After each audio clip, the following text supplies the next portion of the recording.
Howdy SEO Mouse fans, welcome to another edition of Whiteboard Friday. This week I thought we'd talk a little bit about landing pages and Linkbait pages and how they're kind of like oil and water. They don't really mix too well and what you can do about those. So let's take a quick dive right into this. If you take a look at a typical landing page, right, the goal is maybe you've got a headline and you've got a product or a service that you want someone to buy. Maybe it's even just a contact us form. The problem is this is very much a sales pitch. You're trying to win someone over, win someone who's interested in the product over to buying it, right? Someone's expressed some sort of an intent by searching or by visiting your brand, or maybe you gave them your business card, they heard about you, they saw an ad, whatever. They came here, now they want to get sold on what is it that you provide, right? In your brand building, you're trying to say, oh, I'm a reputable brand, and look, here's testimonials about people who've used my brand and enjoyed it, and here's good things the press has had to say. It's informational, yes, but it's informational in a sales way, right? And so this is very unlikely to attract your linkerati, right, types of people sending their link juice and traffic and love over to it. Very unlikely. On the other hand, your Linkbait page, right, is pretty different. Your Linkbait page is, first off, free, right? Anyone can use whatever information or service or content you're providing here. There's no commercial intent behind it generally. Linkbait really is 99% of the time no commercial intent whatsoever. You're not trying to sell anyone. If you do try and sell people in your Linkbait stuff, you'll frequently find that people give it a thumbs down and they bury it at StumbleUpon and they bury it at a Dig and they don't link to it and all this kind of stuff because they find that behavior manipulative. And the people who generally link to Linkbait are very sensitive to these issues, right? It's hard to hide them. Even just an affiliate link can put people off the scent. And they're consumable, right? They're enjoyable and they're shareable. Most often they're shareable, right? Like you want to spread the message, you want to share this Linkbait with your friends. So how do we get around this problem, this oil and water, pig and elephant DNA issue? You guys watch South Park? Maybe, hopefully you did. That was like 2000. All right, well, I'll show you. Let's see how we can sort this out. So what are these options to try and bring Linkbait and landing pages together in a harmonious way?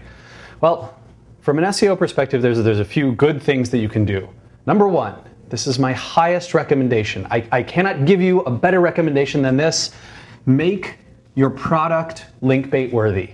Make a company, a product, a service, whatever it is that you provide, make that so exciting, so remarkable, so interesting and useful and usable that people want to link to it just to say, oh my God, I can't believe this is out there.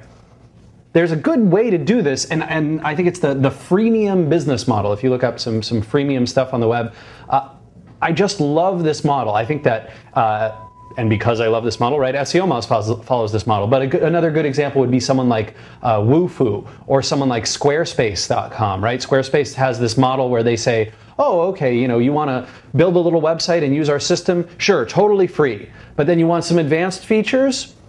Hey, here's some advanced features, and tons of people link to them. People said, wow, you can get a great website from these guys, and if I want to take it onto my own domain or I want to do some bigger things with it, I can pay them a small fee per month.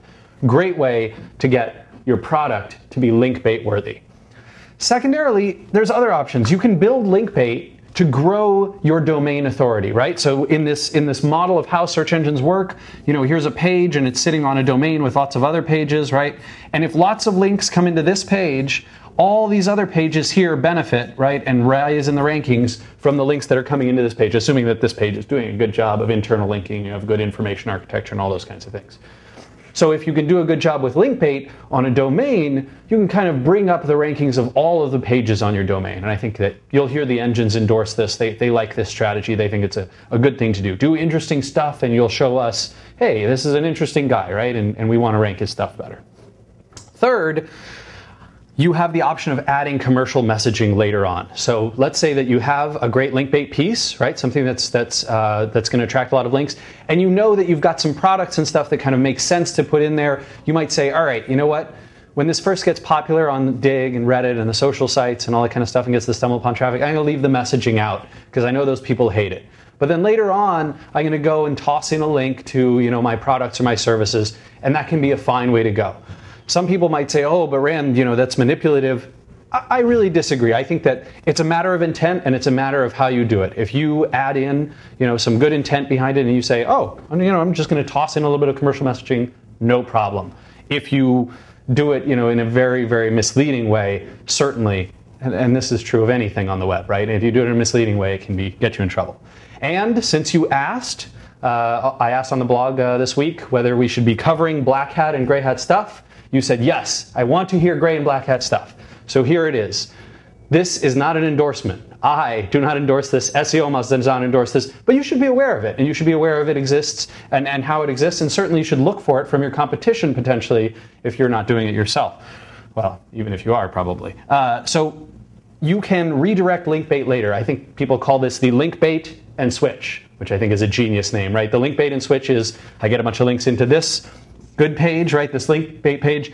Oh, 3 months later, I've 301'd it over to my landing page. Oh, look at that. And now my landing page is ranking really well for all those terms. And all these bloggers who pointed to me, they don't know that they pointed to a landing page. They think they're still linking here. You don't even have to 301 conceptually. You could just take down the content that was here and put up the new content.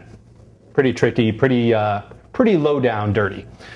Secondarily, you could cloak the link bait. You could say, hey, you're a first-time visitor, I'm going to show you the link bait. But hey, you've been to my site more than once. You've been to my site a couple of times, I dropped a cookie on you, you're coming back, you know what? I'm going to show you some sort of an overlay, or I'm going to show you, some advertising, I'm going to show you some messaging that kind of, you don't really get to see the link bait anymore, you've been here, I'm going to show you this. And that's, can be gray hat. If you do it completely, it can be black hat. Again, I don't recommend either one of these. I really recommend creating a link bait worthy product, but like I said, there's multiple options here. All right, everyone. Well, I hope you've enjoyed this edition of Whiteboard Friday, and we will see you again next week. Take care.